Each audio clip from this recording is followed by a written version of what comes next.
ಬಂಧುಗಳೇ ನಮಸ್ಕಾರ, ಹೇಗಿದ್ರೆ ನೀವೆಲ್ಲರೂ? ನಾನು ಸುಬ್ರಹ್ಮಣ್ಯ ಎಸ್ ಹಂಡಿಗೆ. ಬಂಧುಗಳೇ, ಸದ್ಯ ಇಡೀ ಜಗತ್ತಿನಲ್ಲಿ ಸದ್ದು ಮಾಡ್ತಿರೋದು ಯುದ್ಧ ಯುದ್ಧ ಯುದ್ಧ.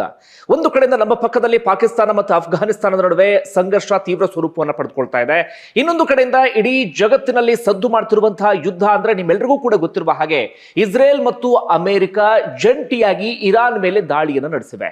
ಈ ದಾಳಿ ಇದೀಗ ಆರಂಭದಲ್ಲಿ ಅವರವರ ನಡುವಿನ ಸಂಘರ್ಷಕ್ಕೆ ಸೀಮಿತ ಆಗಿತ್ತು. ಇದೀಗ ಇಡೀ ಮಧ್ಯಪ್ರಾಚ್ಯವನ್ನೇ ಸಂಪೂರ್ಣವಾಗಿ ವ್ಯಾಪಿಸಿಕೊಂಡು ಬಿಟ್ಟಿದೆ. ಸಹಜವಾಗಿ ಮಧ್ಯಪ್ರಾಚ್ಯವನ್ನ ವ್ಯಾಪಿಸಿಕೊಂಡಂತ ಕಾರಣಕ್ಕಾಗಿ ಇಡೀ ಜಗತ್ತಿನ ಮೇಲೆ ಪರಿಣಾಮವನ್ನು ಬೀರ್ತಾ ಇದೆ. ಇದು ಒಂದು ಕಡೆಯಿಂದ ಆದ್ರೆ ಈ ಯುದ್ಧ ಇದೀಗ ಮತ್ತೊಂದು ಮಹತ್ವದ ಹಂತಕ್ಕೆ ಬಂದು ತಲುಪಿದೆ. ಇಲ್ಲಿಯವರೆಗಿನ ಅತಿ ದೊಡ್ಡ ಬೆಳವಣಿಗೆ ಅಂದ್ರೂ ಕೂಡ ತಪ್ಪಾಗ್ಲಿಕ್ಕಿಲ್ಲ. ಅಮೆರಿಕ ಹಾಗೆ ಇಸ್ರೇಲ್ ಏನ್ ಅಂದ್ಕೊಂಡಿದ್ವೋ, ಯಾವ ಟಾರ್ಗೆಟ್ ಅನ್ನ ಇಟ್ಕೊಂಡಿದ್ವೋ ಆ ಟಾರ್ಗೆಟ್ ಅನ್ನ ಇದೀಗ ರೀಚ್ ಆಗುವಲ್ಲಿ ಯಶಸ್ವಿಯಾಗಿದ್ದಾರೆ. ಇರಾನ್ನ ಸರ್ವೋಚ್ಚ ನಾಯಕ 36 ವರ್ಷಗಳ ಕಾಲ ಆಡಳಿತವನ್ನು ನಡೆಸಿದ್ದಂತಹ, ಮಧ್ಯಪ್ರಾಚ್ಯ ಭಾಗದಲ್ಲಿ ವಿಪರೀತ ಪ್ರಭಾವವನ್ನು ಹೊಂದಿದ್ದಂತಹ, ಶಿಯಾ ಮುಸ್ಲಿಂ ಸಮುದಾಯದಲ್ಲಿ ತನ್ನದೇ ಆದಂತಹ ಹಿಡಿತವನ್ನ ಹೊಂದಿದ್ದಂತ ಅಯತುಲ್ಲಾ ಅಲಿ ಖಮನೈ ಹತ್ಯೆಯಾಗಿದೆ. ಆರಂಭದಲ್ಲಿ ಇದಕ್ಕೆ ಸಂಬಂಧಪಟ್ಟ ಹಾಗೆ ಸ್ಪಷ್ಟನೆ ಕೊಟ್ಟಿದ್ದು ಡೊನಾಲ್ಡ್ ಟ್ರಂಪ್ ಮಾತು ನಿಮ್ಮೆಲ್ಲರಿಗೂ ಕೂಡ ಗೊತ್ತೇ ಇದೆ. ಇವತ್ತು ಜಗತ್ತು ಯಾವ ಹಂತಕ್ಕೆ ಬಂದಿದೆ ಅಂದ್ರೆ ಟ್ರಂಪ್ ಮಾತನ್ನ ನಂಬದ ಹಂತಕ್ಕೆ ಬಂದಿದೆ. ಅದಾದ ಬಳಿಕ ಬೆಂಜಮಿನ್ ನೇತನ್ಯಾಹು ಕಡೆಯಿಂದ ಅದಕ್ಕೆ ಸಂಬಂಧಪಟ್ಟ ಹಾಗೆ ಕ್ಲಾರಿಟಿ ಬಂತು. ಆಗ್ಲೂ ಕೂಡ ಒಂದಷ್ಟು ಡೌಟ್ ಇತ್ತು, ಆದ್ರೆ ಇದೀಗ ಅದಕ್ಕೆ ಸಂಬಂಧಪಟ್ಟ ಹಾಗೆ ಅಧಿಕೃತವಾದಂತಹ ಮಾಹಿತಿ ಬರ್ತಾ ಇದೆ. ಇರಾನ್ನ ಸರ್ಕಾರಿ ಮಾಧ್ಯಮಗಳೇ ಅಫಿಷಿಯಲ್ ಆಗಿ ಅನೌನ್ಸ್ ಅನ್ನ ಮಾಡಿದ್ದಾವೆ. ಅಷ್ಟು ಮಾತ್ರ ಅಲ್ಲ, ಇದೀಗ ಇರಾನ್ನ ಕಡೆಯಿಂದ ಅದಕ್ಕೆ ಸಂಬಂಧಪಟ್ಟ ಹಾಗೆ ಸ್ಪಷ್ಟನೆ ಬರ್ತಾ ಇದೆ. ಜೊತೆಗೆ ನಾವಿದಕ್ಕೆ ರಿವೆಂಜ್ ಅನ್ನ ತೀರಿಸ್ಕೊಳ್ತೀವಿ ಎನ್ನುವಂತ ಮಾತುಗಳು ಕೂಡ ಬರ್ತಾ ಇದೆ. ಅದರ ಜೊತೆಗೆ ಈಗಾಗಲೇ ಶೋಕಾಚರಣೆ ಆರಂಭ ಆಗಿದೆ. ಶೋಕಾಚರಣೆಗೆ ಅಲ್ಲಿ ಜನ ಗ್ಯಾದರ್ ಆಗ್ತಾ ಇದ್ದಾರೆ. ಈಗ ಇರುವಂತಹ ಕುತೂಹಲ ಅಥವಾ ಚರ್ಚೆ ಏನಪ್ಪಾ ಅಂದ್ರೆ ಇದು ಯಾವ ರೀತಿಯಾಗಿ ಇಂಪ್ಯಾಕ್ಟ್ ಮಾಡುತ್ತೆ, ಈ ಸಂಘರ್ಷ ಇನ್ನಷ್ಟು ತೀವ್ರ ಸ್ವರೂಪವನ್ನು ಪಡೆಯೋದಕ್ಕೆ ಕಾರಣ ಆಗ್ಬಿಡುತ್ತಾ, ಅಥವಾ ಸಂಘರ್ಷ ಇಲ್ಲಿಗೆ ಅಂತ್ಯ ಆಗಬಿಡುತ್ತಾ, ಅಥವಾ ಇರಾನ್ ನಲ್ಲಿ ಆಡಳಿತ ಸಂಪೂರ್ಣವಾಗಿ ಬದಲಾಗಬಿಡುತ್ತಾ, ಇರಾನ್ ರೆಜಿಮ್ ಅಂತ ಏನ್ ಕರಿತಾ ಇದ್ವಿ ಅದು ಕಂಪ್ಲೀಟ್ ಆಗಿ ಏನಾದ್ರೂ ಚೇಂಜ್ ಆಗ್ಬಿಡುತ್ತಾ? ಇಂತಹ ಚರ್ಚೆಗಳು ಕೂಡ ನಡೀತಾ ಇದೆ. ಸಂಬಂಧಪಟ್ಟ ಹಾಗೆ ಡೀಟೇಲ್ ಆಗಿರುವಂತಹ ಮಾಹಿತಿಯನ್ನು ಗಮನಿಸ್ತಾ ಹೋಗೋಣ. ಅದು ಒಂದು ಕಡೆಯಿಂದ. ಮತ್ತೊಂದು ಕಡೆಯಿಂದ ಈ ಸಂಘರ್ಷದಲ್ಲಿ ಸಾಕಷ್ಟು ಸಾವು ನೋವುಗಳೆಲ್ಲವೂ ಕೂಡ ಆಗ್ತಾ ಇದೆ. ಇರಾನ್ ನಲ್ಲಿ 200ಕ್ಕೂ ಅಧಿಕ ಮಂದಿ ಸಾವನ್ನಪ್ಪಿದ್ದಾರೆ. ಅದರಲ್ಲಿ ಒಂದೇ ಶಾಲೆಯ 115 ವಿದ್ಯಾರ್ಥಿನಿಯರು ದುರಂತ ಅಂತ್ಯವನ್ನ ಕಂಡಿದ್ದಾರೆ. ಇದು ಒಂದು ಕಡೆಯಿಂದ ಆದ್ರೆ ಮತ್ತೊಂದು ಕಡೆಯಿಂದ ಮಧ್ಯಪ್ರಾಚ್ಯ ರಾಷ್ಟ್ರಗಳಲ್ಲೂ ಕೂಡ ಸಾಕಷ್ಟು ಹಾನಿ ಆಗ್ತಾ ಇದೆ. ವಿಶೇಷವಾಗಿ ದುಬೈ ಎಂದಾಗ ನಮ್ಮ ಇಂಡಿಯನ್ಸ್ಗೆ, ಅದರಲ್ಲೂ ನಮ್ಮ ಕರ್ನಾಟಕದವರಿಗೆ ಒಂದು ಸೆಳೆತ ಸಹಜ. ಅಂತಹ ದುಬೈ ಮೇಲೂ ಕೂಡ ಅಟ್ಯಾಕ್ ಆಗಿದೆ.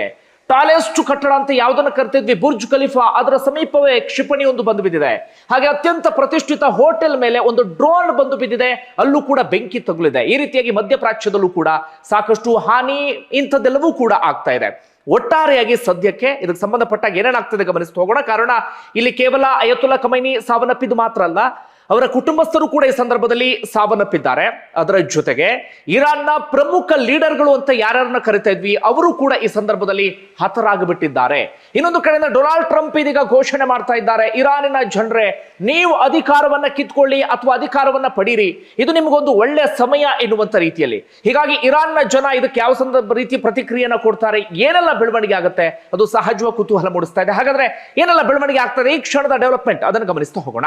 ಬಂಧುಗಳೇ, ಇದೆಲ್ಲವೂ ಕೂಡ ಶುರುವಾಗಿದ್ದು ನಿಮ್ಮೆಲ್ಲರಿಗೂ ಕೂಡ ಗೊತ್ತಿರುವ ಹಾಗೆ 2025 ಆಗ ಇಸ್ರೇಲ್ ಹಾಗೆ ಇರಾನ್ ನಡುವೆ 12 ದಿನಗಳ ಕಾಲ ಸಂಘರ್ಷ ನಡೀತು. ಅವರವರು ಕ್ಲೈಮ್ ಮಾಡ್ಕೊಂಡ್ರು ನಾವು ಗೆದ್ವಿ ಅಂತ. ಅಂತಿಮವಾಗಿ ಅಮೆರಿಕ ಪರಮಾಣು ಶಸ್ತ್ರಾಗಾರದ ಮೇಲೆ ಕ್ಷಿಪಣಿ ದಾಳಿ ಮಾಡುವ ಮೂಲಕ ಆ ಯುದ್ಧಕ್ಕೆ ತಾತ್ಕಾಲಿಕವಾದಂತ ಒಂದು ಬ್ರೇಕ್ ಅನ್ನು ಹಾಕಿತ್ತು. ಅದಾದ ನಂತರ ಅಮೆರಿಕ ಹಾಗೆ ಇರಾನ್ ನಡುವೆ ಒಳಗೊಳಗೆ ಒಂದು ಸಂಘರ್ಷ ಅಂತದೆಲ್ಲವೂ ಕೂಡ ನಡೀತಾ ಇತ್ತು. ಅಮೆರಿಕ ಮತ್ತೆ ಹೇಳ್ತಾ ಇದ್ದು ನೀವು ಖಂಡಾಂತರ ಕ್ಷಿಪಣಿಗಳನ್ನ ತಯಾರಿಸುವುದನ್ನ ನಿಲ್ಲಿಸಬೇಕು. ಅಷ್ಟು ಮಾತ್ರ ಅಲ್ಲ, ನಿಮ್ಮ ಅಣ್ವಸ್ತ್ರ ಸಂಗ್ರಹಗಾರ ಏನಿದೆ ಅಥವಾ ನ್ಯೂಕ್ಲಿಯರ್ ಇದನ್ನು ಏನು ಶೇಖರಿಸಿಟ್ಕೊಂಡಿದ್ದೀರಿ ಅದೆಲ್ಲವನ್ನು ಕೂಡ ಕಂಪ್ಲೀಟ್ ಡಿಸ್ಟ್ರಾಯ್ ಮಾಡಬೇಕು, ಪರಮಾಣು ಸಂಗ್ರಹಗಾರವನ್ನ ಇಲ್ಲಿಗೆ ನಿಲ್ಲಿಸಬೇಕು ಅಂತ ಅಮೆರಿಕ ಹೇಳ್ತಾ ಇತ್ತು. ಆದ್ರೆ ಇರಾನ್ ಅದಕ್ಕೆ ಒಪ್ಪಿಗೆಯನ್ನು ಸೂಚಿಸಿರಲಿಲ್ಲ. ಇದರ ನಡುವೆ ಇರಾನ್ನ ಒಳಗಡೆಯ ಒಂದು ಆಂತರಿಕ ಸಂಘರ್ಷ ಎಲ್ಲವೂ ಕೂಡ ಶುರುವಾಗಿತ್ತು. ಖಮನೈ ಆಡಳಿತದ ವಿರುದ್ಧ ದೊಡ್ಡ ಮಟ್ಟಿಗಿನ ಪ್ರತಿಭಟನೆ ಆರಂಭ ಆಗಿತ್ತು. ಆ ಪ್ರತಿಭಟನೆಗೆ ಡೊನಾಲ್ಡ್ ಟ್ರಂಪ್ ಕೂಡ ಪರೋಕ್ಷವಾಗಿ ಸಾಥೆಲ್ಲವನ್ನು ಕೂಡ ಕೊಟ್ಟಿದ್ರು. ಇಂತಹ ಬೆಳವಣಿಗೆ ಆಗ್ತಾ ಇತ್ತು. ಅಂತಿಮವಾಗಿ ಇದೇ ಪರಮಾಣು ವಿಚಾರಕ್ಕೆ ಸಂಬಂಧಪಟ್ಟ ಹಾಗೆ ಒಮಾನ್ ನಲ್ಲಿ ಮಾತುಕತೆ ಆಗ್ತಾ ಇತ್ತು. ಆ ಸಂದರ್ಭದಲ್ಲಿ ಇರಾನ್ ಹೇಳಿದ್ದೇನಪ್ಪಾ ಅಂದ್ರೆ ನಾವು ಪರಮಾಣು ಸಂಗ್ರಹಗಾರವನ್ನ ಕಂಪ್ಲೀಟ್ ನಿಷ್ಕ್ರಿಯಗೊಳಿಸೋದಕ್ಕೆ ಸಾಧ್ಯ ಇಲ್ಲ, ಆದ್ರೆ ಹಂತವಾಗಿ ಅದನ್ನ ಕಡಿಮೆ ಮಾಡ್ತೀವಿ ಅಂತ ಹೇಳಿ. ಆದ್ರೆ ಅಮೆರಿಕ ಅದಕ್ಕೆ ಒಪ್ಪಿಗೆಯನ್ನು ಸೂಚಿಸಿಲ್ಲ. ಅದಾದ ನಂತರ ಯಾವ ಯುದ್ಧದ ವಾತಾವರಣ ನಿರ್ಮಾಣ ಆಗಿತ್ತು, ಯಾವಾಗ ಬೇಕಾದ್ರೂ ಅಮೆರಿಕ ಅಟ್ಯಾಕ್ ಮಾಡಬಹುದು ಎನ್ನುವಂತ ಮಾತುಗಳು ಕೇಳಿ ಬರ್ತಾ ಇತ್ತು. ಅಂತಿಮವಾಗಿ ನಿನ್ನೆ ಬೆಳಿಗ್ಗೆ ಅಂಥದ್ದೊಂದು ಅಟ್ಯಾಕ್ ಆಗಿಯೇ ಬಿಡ್ತು. ಇಸ್ರೇಲ್ ಆರಂಭದಲ್ಲಿ ದಾಳಿಯನ್ನ ಆರಂಭಿಸುತ್ತೆ. ಅದಾದ ಬಳಿಕ ಅಮೆರಿಕವೂ ಕೂಡ ಅದಕ್ಕೆ ಸಾಥನ್ನ ಕೊಡುತ್ತೆ. ಅದಾದ ಬಳಿಕ ಅಫಿಷಿಯಲ್ ಸ್ಟೇಟ್ಮೆಂಟ್ ಬರುತ್ತೆ, ಅಮೆರಿಕ ಮತ್ತೆ ಇಸ್ರೇಲ್ ಜಂಟಿಯಾಗಿ ಈ ಕಾರ್ಯಾಚರಣೆ ಮಾಡ್ತಿದ್ದಾವೆ ಅಥವಾ ಈ ಆಪರೇಷನ್ ಕೆಲಸವನ್ನ ಮಾಡ್ತಾ ಇದ್ದಾವೆ ಎನ್ನುವ ರೀತಿಯಲ್ಲಿ. ಆಪರೇಷನ್ ಎಷ್ಟರ ಮಟ್ಟಿಗೆ ತೀವ್ರವಾಗಿತ್ತು ಅಂದ್ರೆ ಇರಾನ್ನ ಟೆಹರಾನ್ ತುಂಬಾ ಸೇಫೆಸ್ಟ್ ಜಾಗ ಅಂತ ಕರೆಯಲಾಗ್ತಾ ಇತ್ತಲ್ಲ, ಆ ಟೆಹರಾನ್ನ 30 ಕಡೆಗಳಲ್ಲಿ ಏಕಕಾಲದಲ್ಲಿ ದಾಳಿ ಆಗಿಬಿಡುತ್ತೆ. ಕ್ಷಿಪಣಿಗಳು ಬಂದು ಬಂದು ಬಂದು ಬೀಳೋದಿಕ್ಕೆ ಶುರುವಾಗಿಬಿಡುತ್ತೆ. ಅಲ್ಲಿ ಸಾಕಷ್ಟು ಹಾನಿ ಆಗುತ್ತೆ. ಖಮನೈ ಭವನ ಅಥವಾ ಅರಮನೆ ಏನಿತ್ತು ಅದರ ಸುತ್ತಮುತ್ತಲೂ ಕೂಡ ಕ್ಷಿಪಣಿ ಬಂದು ಬೀಳೋದಿಕ್ಕೆ ಶುರುವಾಗ್ಬಿಡುತ್ತೆ. ಅದಾದ ಬಳಿಕ ನಿರಂತರವಾಗಿ ಕ್ಷಿಪಣಿ ದಾಳಿ, ಒಂದು ಕಡೆಯಿಂದ ಅಮೆರಿಕ ಮತ್ತೊಂದು ಕಡೆಯಿಂದ ಇಸ್ರೇಲ್ ಜೊತೆಯಾಗಿ, ಒಂದು ಕಡೆಯಿಂದ ವಾಯು ಮಾರ್ಗದ ಮೂಲಕ ಮತ್ತೊಂದು ಕಡೆಯಿಂದ ಜಲಮಾರ್ಗ, ಈ ಮೂಲಕವೂ ಕೂಡ ದಾಳಿಯನ್ನು ಮಾಡಲಾಯಿತು. ಇಂತಹ ಒಂದಷ್ಟು ಬೆಳವಣಿಗೆಗಳೆಲ್ಲವೂ ಕೂಡ ಆಗ್ತಾ ಇತ್ತು. ಅದಾದ ಬಳಿಕ ಇರಾನ್ ಹೇಳುತ್ತೆ ನಾವು ಸುಮ್ಮನೆ ಕುತ್ಕೊಳ್ಳೋಕೆ ಸಾಧ್ಯವಿಲ್ಲ ಅಂತ ಹೇಳಿ ಇರಾನ್ ಮರು ಅಟ್ಯಾಕ್ ಅನ್ನ ಮಾಡುತ್ತೆ. ಮೊದಲಿಗೆ ಇಸ್ರೇಲ್ ಮೇಲೆ ಕ್ಷಿಪಣಿ ದಾಳಿಯನ್ನ ಮಾಡುತ್ತೆ. ಅವರ ಐರನ್ ಡೋಮ್ ಅದನ್ನು ತಡೆಯುವಲ್ಲಿ ಯಶಸ್ವಿ ಆಗುತ್ತೆ. ಆದ್ರೆ ಅದನ್ನು ಮೀರಿಸಿ ಒಂದಷ್ಟು ಕ್ಷಿಪಣಿಗಳು ಇಸ್ರೇಲ್ನ ಒಳಗಡೆ ಹೋಗಿ ಬೀಳುತ್ತೆ. ಕಾರಣ ಇರಾನ್ನ ಕ್ಷಿಪಣಿಗಳು ತುಂಬಾ ಪವರ್ಫುಲ್ ಆಗಿದ್ದಾವೆ. ಇದು ಒಂದು ಕಡೆಯಿಂದ. ಮತ್ತೊಂದು ಕಡೆಯಿಂದ ಅಮೆರಿಕದ ಮೇಲೆ ನೇರವಾಗಿ ಇರಾನ್ಗೆ ದಾಳಿ ಮಾಡೋದಕ್ಕೆ ಸಾಧ್ಯ ಇಲ್ಲ. ಹೀಗಾಗಿ ಅಮೆರಿಕದ ಸೇನಾ ನೆಲೆಗಳು ಮಧ್ಯಪ್ರಾಚ್ಯದಲ್ಲಿ ಇದೆ. ಹೆಚ್ಚು ಕಡಿಮೆ 7-8 ದೇಶದಲ್ಲಿ ಇದೆ. UAE, Saudi Arabia, Qatar, Kuwait, Jordan, ಇಂತಹ ರಾಷ್ಟ್ರಗಳಲ್ಲಿ ಏನು ಸೇನಾ ನೆಲೆಗಳಿದ್ದಾವೆ ಆ ಸೇನಾ ನೆಲೆಗಳ ಮೇಲೆ ಇರಾನ್ ಅತ್ಯಂತ ಭೀಕರವಾದಂತಹ ದಾಳಿಯನ್ನ ಮಾಡಿಬಿಡುತ್ತೆ.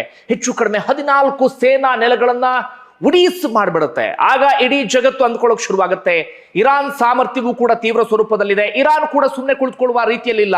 ಈ ಸಂಘರ್ಷ ಇನ್ನಷ್ಟು ತೀವ್ರ ಸ್ವರೂಪಕ್ಕೆ ಹೋಗಬಹುದು ಎನ್ನುವಂತ ರೀತಿಯಲ್ಲಿ ಹೀಗೆ ಸಂಘರ್ಷ ತೀವ್ರ ಹಂತಕ್ಕೆ ಹೋಗಿತ್ತು. ಅದರ ನಡುವೆ ಬಂದಿರುವಂತಹ ಅತಿ ದೊಡ್ಡ ಸುದ್ದಿ, ಈ ಕ್ಷಣದ ಅತಿ ದೊಡ್ಡ ಬೆಳವಣಿಗೆ ಅಂದ್ರೂ ಕೂಡ ತಪ್ಪಾಗ್ಲಿಕ್ಕಿಲ್ಲ, ಖಮನೈ ಹತ್ಯೆಯಾಗಿದೆ. ಹೇಗೆ ಹತ್ಯೆ ಆಯ್ತು ಅನ್ನೋದನ್ನ ಗಮನಿಸ್ತಾ ಹೋಗೋದಾದ್ರೆ, ಟೆಹರಾನ್ನ ಕಚೇರಿ ಒಂದರಲ್ಲಿ ಖಮನೈ ಇರ್ತಾರಂತೆ. ಜೊತೆಗೆ ಅವರ ಮಗಳು, ಅಳಿಯ, ಮೊಮ್ಮಗಳು ಅವರೆಲ್ಲರೂ ಕೂಡ ಇದ್ರು. ಸೇಫೆಸ್ಟ್ ಜಾಗ ಎನ್ನುವಂತಹ ಕಾರಣಕ್ಕಾಗಿ ಆ ಸಂದರ್ಭದಲ್ಲೇ ಇಸ್ರೇಲ್ ಮತ್ತು ಅಮೆರಿಕ ಜಂಟಿಯಾಗಿ ದಾಳಿಯನ್ನ ಮಾಡಿದ್ವು ಅಥವಾ ಕ್ಷಿಪಣಿಯನ್ನ ಉಡಾವಣೆ ಮಾಡಲಾಗಿತ್ತಲ್ಲ, ಆ ಕ್ಷಿಪಣಿ ಬಂದು ಕಚೇರಿಯ ಮೇಲೆ ಬೀಳುತ್ತೆ. ಅಲ್ಲೇ ಆ ಕುಟುಂಬ ಸಮೇತವಾಗಿ ಖಮನೈ ಹತ್ಯೆಯಾಗತ್ತೆ. ಖಮನೈಗೆ 86 ವರ್ಷ ವಯಸ್ಸಾಗಿತ್ತು. ಅತ್ಯಂತ ಭೀಕರವಾಗಿ ಪ್ರಾಣವನ್ನ ಕಳ್ಕೊಳ್ತಾರೆ. ಅದಾದ ಬಳಿಕ ಸಹಜವಾಗಿ ಟ್ರಂಪ್ಗೆ ಅದಕ್ಕೆ ಸಂಬಂಧಪಟ್ಟ ಹಾಗೆ ಮಾಹಿತಿ ಹೋಗುತ್ತೆ. ಟ್ರಂಪ್ ಅವಶೇಷಗಳ ನಡುವೆ ಖಮನೈ ದೇಹವನ್ನ ಗುರುತಿಸ್ತಾರೆ. ಅದಕ್ಕೆ ಸಂಬಂಧಪಟ್ಟ ಹಾಗೆ ಸೋಷಿಯಲ್ ಮೀಡಿಯಾದಲ್ಲಿ ಪೋಸ್ಟ್ ಅನ್ನು ಕೂಡ ಮಾಡ್ತಾರೆ. ಅದಾದ ಬಳಿಕ ಬೆಂಜಮಿನ್ ನೇತನ್ಯಾಹು ಕೂಡ ಅದಕ್ಕೆ ಸಂಬಂಧಪಟ್ಟ ಹಾಗೆ ಸ್ಪಷ್ಟನೆಯನ್ನು ಕೊಡ್ತಾರೆ. ಅದರ ಆರಂಭದಲ್ಲಿ ಇರಾನ್ ಇದನ್ನ ಒಪ್ಕೊಂಡಿರ್ಲಿಲ್ಲ. ಅದಾದ ಬಳಿಕ ಇದೀಗ ಇರಾನ್ ಕಡೆಯಿಂದಲೂ ಕೂಡ ಕ್ಲಾರಿಟಿ ಬರ್ತಾ ಇದೆ, ಹೌದು ಖಮನೈ ಹತ್ಯೆಯಾಗಿದೆ ಎನ್ನುವಂತ ರೀತಿಯಲ್ಲಿ. ಈಗಾಗಲೇ 7 ದಿನಗಳ ಕಾಲ ಸರ್ಕಾರ ರಜೆಯನ್ನ ಘೋಷಣೆ ಮಾಡಲಾಗಿದೆ. 42 ದಿನಗಳ ಕಾಲ ಶೋಕಾಚರಣೆಯನ್ನು ಕೂಡ ಘೋಷಣೆ ಮಾಡಲಾಗಿದೆ. ಈಗಾಗಲೇ ಶೋಕಾಚರಣೆ ಆರಂಭ ಕೂಡ ಆಗಿದೆ. ಇರಾನ್ನಲ್ಲಿ ಈ ಕ್ಷಣದ ದೊಡ್ಡ ಡೆವಲಪ್ಮೆಂಟ್ ಅಂದ್ರೂ ಕೂಡ ತಪ್ಪಾಗ್ಲಿಕ್ಕಿಲ್ಲ. ಇನ್ನೊಂದು ಕಡೆಯಿಂದ ಇರಾನ್ ಕಡೆಯಿಂದಲೂ ಕೂಡ ಇದಕ್ಕೆ ಸಂಬಂಧಪಟ್ಟ ಹಾಗೆ ಸ್ಪಷ್ಟನೆ ಬರ್ತಾ ಇದೆ, ನಾವಿದಕ್ಕೆ ಉತ್ತರವನ್ನ ಕೊಡದೆ ಸುಮ್ಮನೆ ಇರೋದಿಲ್ಲ.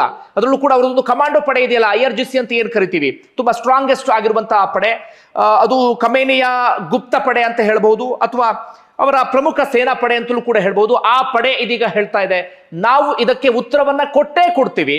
ಅದು ಯಾವ ರೀತಿ ಅನ್ನೋದನ್ನ ಇಡೀ ಜಗತ್ತು ಕಾದು ನೋಡಬೇಕಾಗಿದೆ. ನಾವು ಅಮೆರಿಕ ಮತ್ತೆ ಇಸ್ರೇಲ್ ವಿರುದ್ಧ ಪ್ರತೀಕಾರವನ್ನ ತೀರಿಸ್ಕೊಳ್ತೀವಿ ಎನ್ನುವಂತ ಮಾತು ಬರ್ತಾ ಇದೆ. ಈ ಮಾತು ಸಹಜವಾಗಿ ಇದೀಗ ಮುಂದೇನಾಗಬಹುದು ಎನ್ನುವಂತ ಕುತೂಹಲಕ್ಕೆ ಕಾರಣ ಆಗಿದೆ.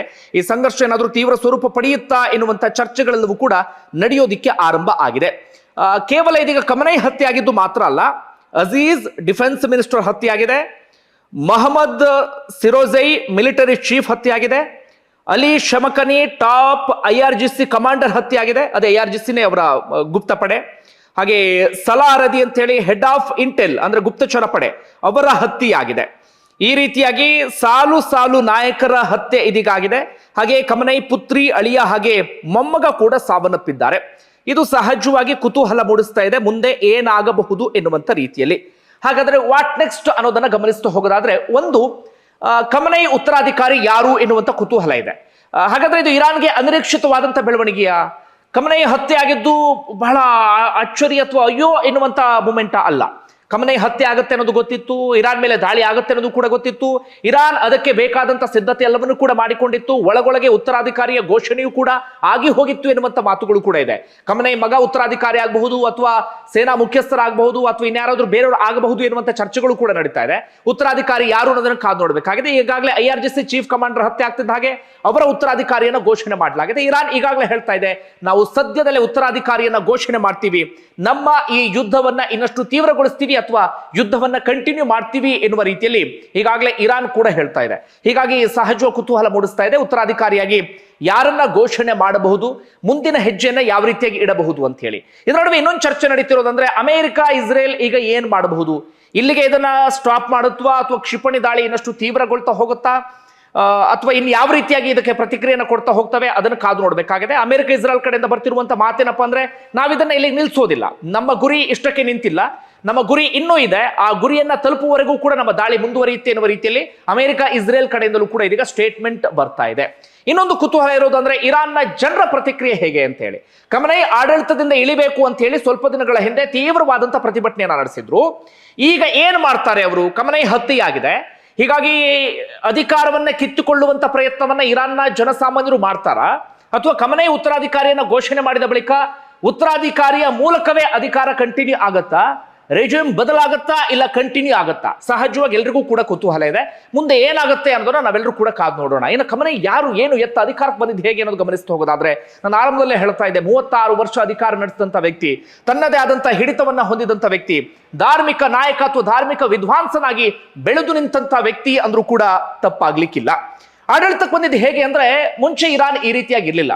ಒಂದು ರೀತಿಯಲ್ಲಿ ವೆಸ್ಟರ್ನ್ ಕಲ್ಚರ್ ಇತ್ತು, ಅವರ ರೀತಿ ನೀತಿ ಆಡಳಿತ ಎಲ್ಲವೂ ಕೂಡ ಬೇರೆ ರೀತಿಯಲ್ಲಿಯೇ ಇತ್ತು. ಅಲ್ಲಿ ಹೆಣ್ಣು ಮಕ್ಕಳಿಗೆ ಎಲ್ಲ ರೀತಿ ಸ್ವಾತಂತ್ರ್ಯ ಇತ್ತು, ಬುರ್ಕಾ ಹಿಜಾಬ್ ಯಾವುದು ಕೂಡ ಕಡ್ಡಾಯ ಇರಲಿಲ್ಲ. ಆದ್ರೆ 79ರ ಸಂದರ್ಭದಲ್ಲಿ ದೊಡ್ಡ ಮಟ್ಟಿಗಿನ ಒಂದು ಇಸ್ಲಾಮಿಕ್ ಕ್ರಾಂತಿ ನಡೆಯುತ್ತೆ. ಆಗ ಇದೇ ಖೊಮೇನಿ ಎನ್ನುವಂತ ವ್ಯಕ್ತಿ ಅದರ ಮುಂದಾಳತ್ವವನ್ನು ವಹಿಸಿಕೊಂಡಿರ್ತಾರೆ. ಇದೇ ಖಮನೈ, ಈಗ ಯಾರು ಸಾವನ್ನಪ್ಪಿದ್ದಾರೆ ಅದೇ ಖಮನೈ ಅದಕ್ಕೆ ಸಾಥನ್ನು ಕೂಡ ಕೊಡ್ತಾರೆ. ಆಗ ದೊಡ್ಡ ಮಟ್ಟಿಗಿನ ಇಸ್ಲಾಮಿಕ್ ಕ್ರಾಂತಿ ಆಗುತ್ತೆ, ಪೆಹ್ಲವಿ ಆಡಳಿತ ಇರುತ್ತೆ, ಆ ಆಡಳಿತವನ್ನ ಕಿತ್ತೊಗೆಯಲಾಗುತ್ತೆ. ಆಗ ಅಲ್ಲಿ ಕಟ್ಟರ್ ಮೂಲಭೂತವಾದಿ ಇಸ್ಲಾಮಿಕ್ ಆಡಳಿತ ಅಂತ ಏನ್ ಹೇಳ್ತೀವಿ ಅದು ಆಗ ಜಾರಿಗೆ ಬರುತ್ತೆ 79ರ ಸಂದರ್ಭದಲ್ಲಿ. ಆಗ 81ರಿಂದ 89ರವರೆಗೆ ಅಧ್ಯಕ್ಷನಾಗಿದ್ದು ಇದೇ ಖಮನೈ. 89ರಿಂದ ಸರ್ವೋಚ್ಚ ನಾಯಕನಾಗಿ ಬಡ್ತಿ ಸಿಗುತ್ತೆ. ಅದಾದ ಬಳಿಕ ಸಂಪೂರ್ಣವಾಗಿ ಇರಾನ್ನ ಹಿಡಿತವನ್ನ ಹೊಂದಿದಂತ ವ್ಯಕ್ತಿ ಅಂದ್ರೆ ಇದೇ ಖಮನೈ. ಇರಾನ್ನ ಈ ಶಸ್ತ್ರಾಸ್ತ್ರಗಳ ವಿಚಾರದಲ್ಲಿ ಅಥವಾ ಅತ್ಯಾಧುನಿಕ ಯುದ್ಧ ಸಲಕರಣೆಗಳ ವಿಚಾರದಲ್ಲಿ ಇನ್ನಷ್ಟು ಸ್ಟ್ರಾಂಗ್ ಮಾಡಿದ್ಯಾರು ಅಂದ್ರೆ ಇದೇ ಖಮನೈ. ತನ್ನದೇ ಆದಂತ ಸಾಮ್ರಾಜ್ಯವನ್ನ ಕಟ್ಟಿ ನಿಂತ್ಕೊಂಡ್ಬಿಟ್ಟಿದ್ರು. ಖಮನೈ ಅದಾದ ಬಳಿಕ ಮಾಡಿದಂತ ಕೆಲಸ ಏನಪ್ಪಾ ಅಂದ್ರೆ, ಅಥವಾ ಈ ರೀತಿಯಾಗಿ ಶತ್ರುತ್ವವನ್ನ ಕಟ್ಕೊಂಡಿದ್ದು ಹೇಗಪ್ಪಾ ಅಂದ್ರೆ, ಹಿಂದೆ ಇರಾನ್ ಇಸ್ರೇಲ್ ಜೊತೆಗೆ ಬಹಳ ಚೆನ್ನಾಗಿತ್ತು, ಅಮೆರಿಕ ಜೊತೆಗೂ ಕೂಡ ಬಹಳ ಚೆನ್ನಾಗಿತ್ತು. ಆದ್ರೆ ಖಮನೈ ಆಡಳಿತಕ್ಕೆ ಬರ್ತಾ ಇದ್ದ ಹಾಗೆ ಮೊದಲು ಎದುರು ಹಾಕೊಂಡಿದ್ದು ಅಮೆರಿಕವನ್ನ. ಅಮೆರಿಕ ಶತ್ರುತ್ವವನ್ನು ಕಟ್ಕೊಳ್ತಾರೆ, ಅಮೆರಿಕ ಗುಲಾಮಗಿರಿಯನ್ನ ನಾವು ಒಪ್ಕೊಳ್ಳೋದಿಲ್ಲ ಎನ್ನುವಂತ ಮಾತನ್ನ ಹೇಳ್ತಾರೆ. ಅದಾದ ಬಳಿಕ ಇಸ್ರೇಲ್ ಅನ್ನು ಕೂಡ ಸೈತಾನ ಅಂತ ಕರೆಯೋದಕ್ಕೆ ಶುರು ಮಾಡ್ಕೊಳ್ತಾರೆ. ಇಸ್ರೇಲ್ನ ಅಸ್ತಿತ್ವವನ್ನೇ ಒಪ್ಕೊಳ್ಳೋದಿಲ್ಲ. ಹಾಗೆ ಇಸ್ರೇಲ್ ವಿರುದ್ಧವಾಗಿ ತನ್ನದೇ ಆದಂತ ಒಂದಷ್ಟು ಪಡೆಗಳನ್ನ ಕಟ್ಟೋದಕ್ಕೆ ಶುರು ಮಾಡ್ಕೊಳ್ತಾರೆ. ಪ್ರಾಕ್ಸಿ ಯುದ್ಧವನ್ನ ಆರಂಭಿಸ್ತಾರೆ. ಹೆಜ್ಬುಲ್ಲಾಗಳನ್ನ ಚೂ ಬಿಡೋದು, ಅದೇ ರೀತಿಯಾಗಿ ಹೌತಿ ಬಂಡುಕೋರನ್ನ ಚೂ ಬಿಡೋದು, ಹಮಾಸ್ಗಳನ್ನ ಚೂ ಬಿಡೋದು, ಇಂತಹ ಕೆಲಸವನ್ನ ನಿರಂತರವಾಗಿ ಇದೇ ಖಮನೈ ಮಾಡ್ಕೊಂಡು ಹೋಗಿದ್ರು. ಆ ಕಾರಣಕ್ಕಾಗಿ ಇಸ್ರೇಲ್ ಖಮನೈ ವಿರುದ್ಧ ತಿರುಗಿ ಬೀಳುತ್ತೆ. ಅಷ್ಟು ಮಾತ್ರ ಅಲ್ಲ, ಪರಮಾಣು ಸಂಗ್ರಹಾಗಾರವನ್ನು ಕೂಡ ಹೆಚ್ಚೋದಕ್ಕೆ ಶುರು ಮಾಡ್ಕೊಳ್ತಾರೆ. ಆ ಕಾರಣಕ್ಕಾಗಿ ಅಮೆರಿಕ ತಿರುಗಿ ಬೀಳುತ್ತೆ. ಇವರ ಹತ್ರ ಪರಮಾಣು ಸಿಕ್ಕಿಬಿಟ್ರೆ ಇದು ಇಡೀ ಜಗತ್ತಿಗೆ ಥ್ರೆಟ್, ಮಧ್ಯಪ್ರಾಚ್ಯಕ್ಕೆ ಥ್ರೆಟ್ ಎನ್ನುವ ರೀತಿಯಲ್ಲಿ. ಈಗ ಇಸ್ಲಾಮಿಕ್ ಕಂಟ್ರೀಸ್ ಅಂತ ನಾವು ನೋಡ್ತಾ ಹೋದ್ರೆ, ಪಾಕಿಸ್ತಾನದ ಬಳಿ ಬಿಟ್ರೆ ನ್ಯೂಕ್ಲಿಯರ್ ಸಂಗ್ರಹ ಬೇರೆ ಯಾರ ಬಳಿಯೂ ಕೂಡ ಇಲ್ಲ. ಇರಾನ್ ಬಳಿ ಆಗುವಂತ ಎಲ್ಲ ಸಾಧ್ಯತೆಗಳಿತ್ತು, ಆದರೆ ಅಮೆರಿಕದಕ್ಕೆ ಅವಕಾಶವನ್ನ ಮಾಡ್ಕೊಡ್ತಾ ಇರಲಿಲ್ಲ. ಸದ್ಯ ಈ ಹಂತಕ್ಕೆ ಬಂದು ತಲುಪಿದೆ. ಇದು ಇಷ್ಟು ಬೆಳವಣಿಗೆ. ಅದರ ಆಚೆಗೆ ನೋಡ್ತಾ ಹೋಗೋದಾದ್ರೆ, ಯುದ್ಧದ ತೀವ್ರತೆ ಸಾಕಷ್ಟು ಜನರನ್ನ ಬಲಿ ಪಡೆದಿದೆ. 200ಕ್ಕೂ ಅಧಿಕ ಮಂದಿ ಇರಾನ್ನಲ್ಲಿ ಸಾವನ್ನಪ್ಪಿದ್ದಾರೆ, 757ಕ್ಕೂ ಅಧಿಕ ಮಂದಿ ಗಾಯಗೊಂಡಿದ್ದಾರೆ. ಒಂದು ಶಾಲೆಯಲ್ಲಿ, ಮಿನಾಬ್ ಎನ್ನುವಂತ ಒಂದು ಶಾಲೆಯಲ್ಲಿ 115 ವಿದ್ಯಾರ್ಥಿನಿಯರು ಸಾವನ್ನಪ್ಪಿದ್ದಾರೆ. ಇಸ್ರೇಲ್ನ ಕ್ಷಿಪಣಿ ಬಂದು ಬೀಳುತ್ತೆ. ಗುರಿ ತಪ್ಪಿಯೋ ಅಥವಾ ಬೇಕಂತಲೇ ಟಾರ್ಗೆಟ್ ಮಾಡಿದ್ರೋ ಗೊತ್ತಿಲ್ಲ. ಅಮಾಯಕರನ್ನ ಕೊಲ್ಲೋದನ್ನಂತೂ ಯಾರು ಕೂಡ ಬೆಂಬಲಿಸೋಕೆ ಸಾಧ್ಯ ಇಲ್ಲ. 115 ಅಮಾಯಕ ಹೆಣ್ಣು ಮಕ್ಕಳು ಆ ಸಂದರ್ಭದಲ್ಲಿ ಬಲಿಯಾಗಿದ್ದಾರೆ. ಆರಂಭದಲ್ಲಿ 57, 85 ಎನ್ನುವಂತ ಸಂಖ್ಯೆ ಬರ್ತಾ ಇತ್ತು. 179 ಮಂದಿ ಇದ್ದಂತ ಶಾಲೆಯಂತೆ ಅದರಲ್ಲಿ 115 ಮಂದಿ ದುರಂತ ಅಂತ್ಯವನ್ನ ಕಂಡಿದ್ದಾರೆ ಎನ್ನುವಂತ ಮಾಹಿತಿ ಈ ಕ್ಷಣಕ್ಕೆ ಇದೀಗ ಬರ್ತಾ ಇದೆ. ಸಾವು ನೋವುಗಳ ಸಂಖ್ಯೆಯೂ ಕೂಡ ಇದೀಗ ಜಾಸ್ತಿ ಆಗ್ತಾ ಇದೆ. ಇನ್ನೊಂದು ಕಡೆಯಿಂದ ಆಗ್ಲೇ ಹೇಳದ್ನಲ್ಲ, ಮಧ್ಯಪ್ರಾಚ್ಯದ ಬೇರೆ ಬೇರೆ ರಾಷ್ಟ್ರಗಳ ಮೇಲೂ ಕೂಡ ದಾಳಿ ಆಗ್ತಾ ಇದೆ. ಪ್ರಮುಖವಾಗಿ ದುಬೈ ಸೇಫೆಸ್ಟ್ ಸಿಟಿ ಅಂತಿದ್ವಿ, ದುಬೈ ಮೇಲೂ ಕೂಡ ಅಟ್ಯಾಕ್ ಆಗಿದೆ. ಬುರ್ಜ್ ಖಲೀಫಾ ಪಕ್ಕದಲ್ಲೇ ಬಂದು ಒಂದು ಕ್ಷಿಪಣಿ ಬಿದ್ದಿದೆ. ಹಾಗೆ ಒಂದು ಪ್ರತಿಷ್ಠಿತ ಹೋಟೆಲ್ ಮೇಲೆ ಬಂದು ಡ್ರೋನ್ ಬಿದ್ದಿದೆ. ದುಬೈನ ಇಂಟರ್ನ್ಯಾಷನಲ್ ಏರ್ಪೋರ್ಟ್, ಬಿಸಿಯೆಸ್ಟ್ ಏರ್ಪೋರ್ಟ್ ಅಂತ ಏನ್ ಕರಿತಿದ್ವಿ, ಅದನ್ನ ತಾತ್ಕಾಲಿಕವಾಗಿ ಶಟ್ ಡೌನ್ ಮಾಡಲಾಗಿದೆ. ಇಂತಹ ಬೆಳವಣಿಗೆ ಎಲ್ಲವೂ ಕೂಡ ಆಗ್ತಾ ಇದೆ. ನೋಡೋಣ ಮಧ್ಯಪ್ರಾಚ್ಯ ರಾಷ್ಟ್ರಗಳು ಇದಕ್ಕೆ ಯಾವ ರೀತಿಯಾಗಿ ಪ್ರತಿಕ್ರಿಯೆಯನ್ನು ಕೊಡ್ತಾವೆ ಅಂತ ಹೇಳಿ. UAE ಹೇಳ್ತಾ ಇದೆ ನಾವು ತಿರುಗೇಟ್ ಕೊಡ್ತೀವಿ ಅಂತ, ಸೌದಿ ಅರೇಬಿಯಾ ಹೇಳ್ತಾ ಇದೆ ನಾವು ಕೂಡ ಇರಾನ್ಗೆ ತಿರುಗೇಟನ್ನು ಕೊಡ್ತೀವಿ ಎನ್ನುವ ರೀತಿಯಲ್ಲಿ. ಅವ್ರು ಹೇಗೆ ಪ್ರತಿಕ್ರಿಯೆಯನ್ನು ಕೊಡ್ತಾರೆ ಅದನ್ನು ಕಾದು ನೋಡ್ಬೇಕಾಗಿದೆ. ಇನ್ನೊಂದು ಜಗತ್ತಿಗೆ ಆತಂಕ, ನಮ್ಮ ಭಾರತಕ್ಕೂ ಕೂಡ ಆತಂಕ ಅಂದ್ರೆ ತೈಲ ಬೆಲೆ ಏರಿಕೆ ಆಗಬಹುದು ಎನ್ನುವಂತ ರೀತಿಯಲ್ಲಿ. ಯಾಕಂದ್ರೆ ಒಂದು ಪ್ರಮುಖ ಜಲಸಂಧಿ ಏನ್ ಕರಿತಾ ಇದ್ವಿ, ಆ ಜಲಸಂಧಿಯನ್ನ ಕೂಡ, ಹರ್ಮುಜ್ ಜಲಸಂಧಿಯನ್ನ ಕೂಡ ಈಗಾಗಲೇ ಬಂದ್ ಮಾಡಲಾಗಿದೆ. ಬಹರೇನ್ ನಲ್ಲಿರುವಂತಹ ಜಲಸಂಧಿ ಅಲ್ಲಿಂದಲೇ ತೈಲ ಎಲ್ಲವೂ ಕೂಡ ಪೂರೈಕೆ ಆಗಬೇಕಿತ್ತು. ಆದರೆ ಭಾರತ ವಿಚಾರಕ್ಕೆ ಬರೋದಾದ್ರೆ 74 ದಿನಕ್ಕೆ ಬೇಕಾಗುವಷ್ಟು ತೈಲ ಸಂಗ್ರಹ ಈಗಾಗಲೇ ಇದೆಯಂತೆ. ಹೀಗಾಗಿ ತಕ್ಷಣಕ್ಕೆ ಭಾರತದ ಮೇಲೆ ತೈಲದ ವಿಚಾರದಲ್ಲಿ ಇಂಪ್ಯಾಕ್ಟ್ ಆಗದೆ ಇರಬಹುದು, ಆದರೆ ಫ್ಯೂಚರ್ ನಲ್ಲಿ ಇಂಪ್ಯಾಕ್ಟ್ ಆಗುವಂತ ಸಾಧ್ಯತೆ ಇದೆ. ಸದ್ಯಕ್ಕೆ ಇಷ್ಟು ಬೆಳವಣಿಗೆ. ಮುಂದಿನ ವಿಡಿಯೋದಲ್ಲಿ ಇನ್ನಷ್ಟು ವಿವರವನ್ನು ಕೊಡ್ತೀನಿ. ಧನ್ಯವಾದ ವಿಡಿಯೋ ನೋಡಿದ್ದಕ್ಕಾಗಿ.